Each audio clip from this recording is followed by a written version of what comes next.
بسم اللہ الرحمن الرحیم۔ السلام علیکم ورحمۃ اللہ وبرکاتہ۔ محترم ناظرین، آج کی ہماری جو ویڈیو ہے اس میں بہت ہی خوبصورت واقعہ آپ احباب کی خدمت میں پیش کرنا ہے، جس کا عنوان ہے سیدہ فاطمہ الزہرا رضی اللہ تعالی عنہا کا درزی۔ صبح عید ہونے والی ہے۔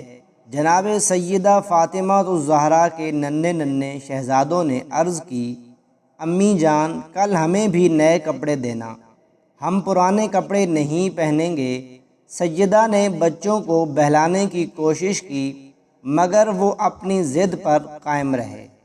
بنت رسول اللہ صلی اللہ علیہ وسلم نے وعدہ فرما لیا کہ تمہیں عید کے لیے نئے کپڑے مل جائیں گے۔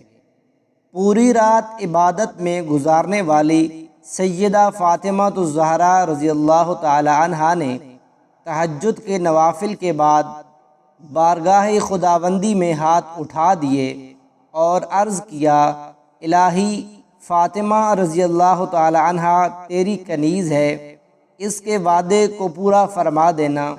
یا اللہ تو جانتا ہے میں نے بچوں کی ضد سے ان کے ساتھ نئے کپڑوں کا وعدہ کر لیا ہے۔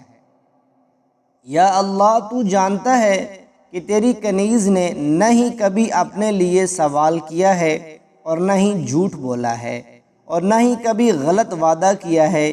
یا اللہ میرے وعدے کو عفو فرما دیجئے۔ صبح ہوئی تو شہزادگان عالی وقار نے نئے کپڑوں کا مطالبہ کیا۔ جناب سیدہ فاطمہ الزہرا نے فرمایا، میرے پیارے بیٹو تمہارے کپڑے لے کر درزی بھی آ رہا ہے۔ ادھر یہ بات ہو رہی تھی کہ رحمت خداوندی کو جوش آ گیا۔ جبرائیل کو حکم ہوا، میرے محبوب کی بیٹی کے درزی کو بلاؤ اور فوراً اس کے شہزادوں کے لیے جنت کے 2 جوڑے لے کر پہنچ جاؤ۔